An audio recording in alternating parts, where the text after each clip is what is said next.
नमस्कार दोस्तों। आज मैं सेंट्रल गवर्नमेंट की अग्निपथ योजना के बारे में थोड़ी जानकारी आपको दूंगा। इसके तहत भर्ती होने वाले अभ्यर्थियों को या सर्विस देने वाले जवानों को अग्निवीर कहा जाता है।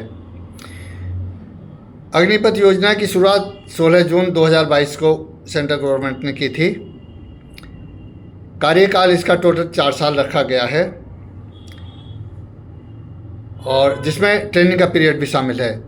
दोस्तों, 4 साल के बाद जो सेंट्रल गवर्नमेंट के प्लान हैं वो 25% तो अभ्यर्थियों को या सैनिकों को स्थायी रखा जाएगा और 75% लोगों को जो वो रिटायर कर दिया जाएगा 4 साल के बाद में। एक निश्चित सैलरी रखी गई है, लगभग 12 लाख रुपए उनको मिलेंगे रिटायर होने पर। और जैसे फौज की सुविधा होती हैं वो सारी सुविधाएं उन जवानों को मिलेंगी।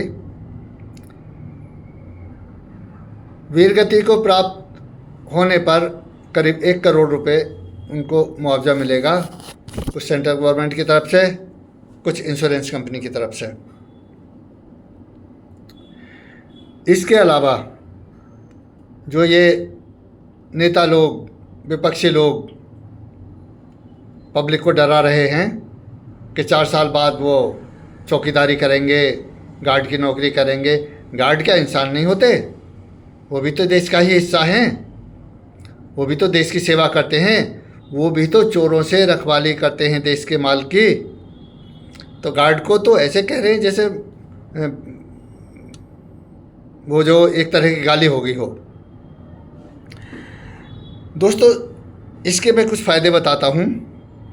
जितने भी बीजेपी शासित राज्य हैं लगभग सभी ने अपने अपने यहाँ कोटा फिक्स कर दिया है कि हमारे पुलिस फोर्स में या फायर ब्रिगेड वगैरह में उनको नौकरी दी जाएगी। लगभग सभी बीजेपी राज्यों ने ये घोषित कर दिया है।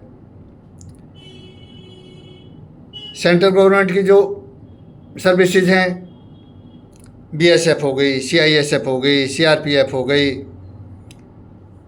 या स्टेट की पुलिस हो गई, उनमें भी इनके लिए कोटा निश्चित कर दिया गया है। चीन जैसे देश में, कई देशों में इस तरह की योजनाएं हैं। दोस्तों, एक बात और है, हमारे देश में सब कुछ ठीक ठाक नहीं चल रहा। बाहरी ताकतों से खतरा है, आए दिन आतंकवादी, अब तो कमी हो गई है थोड़ी सी, आतंकवाद की घटनाएं करते रहते थे, कभी बम विस्फोट करते थे। आज भी लोग कोशिश कर रहे हैं। आप देखिए ना, कभी रेल के आगे सिलेंडर मिलता है रेलवे लाइन पर, कभी ट्रेन की पटरियाँ उखाड़ने की कोशिश की जाती है, उनकी फेस प्लेटें हटा दी जाती हैं। तो इस तरह की सिक्योरिटी में ये लोग वेल ट्रेंड होंगे। ये नहीं है कि ऐसे लिया और डंडा हाथ में दे दिया। उन्हें बंदूक भी चलानी आएगी, उन्हें गोलाबारी भी करनी आएगी, उन्हें लाठी भी चलानी आएगी। वेल ट्रेंड लड़के होंगे ये। और सबसे अच्छी बात देखिए, एक आदमी जब फौज में हो जाता है तो देशभक्ति की भावना उसके अंदर कूट कूट कर भर जाती है और वो सदा देश की सोचता है। अपनी जान दे देगा लेकिन देश पे आंच नहीं आने देगा। तो दोस्तों, आज के टाइम में इस तरह की योजना का इस देश में होना बहुत ही आवश्यक है। भ्रमित मत होइए जवानों, अग्निवीर योजना में जाने का मौका मिलता है, बिल्कुल जाइए। और एक बात देखिए, हमारे पास जब एक मोटी रकम होगी तो हम अपना छोटा मोटा काम भी कर सकते हैं। ज़रूरी नहीं सर्विस करें, कोई बिजनेस कर सकते हैं और आर्थिक रूप से थोड़े संपन्न हो सकते हैं। आप देखिए, 4 साल ऐसे ही निकल जाते हैं और 4 साल तक सर्विस नहीं मिलती, सरकारी नौकरी नहीं मिलती या प्राइवेट में नहीं मिलती, तब हमारी आर्थिक स्थिति कैसी हो जाती है। तो मैं तो अपील करूंगा आज के नौजवानों से कि बहकावे में मत आइए। अग्निवीर योजना तो बहुत अच्छी है।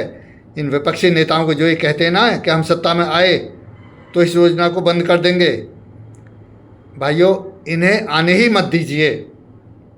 ये हमारे आपके हितैषी नहीं हैं, ये देश के भी हितैषी नहीं हैं। तो इन्हें दिख रहा है सबसे बड़ा खतरा कहाँ है? आंतरिक जो आतंकवाद है ना, उससे ज़्यादा है।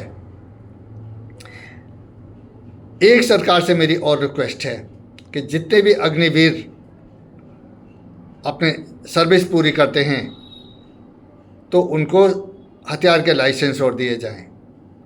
एक एक्स्ट्रा, एक रिजर्व आर्मी हमारे पास रहेगी ताकि वो कठिन समय में काम आ सके।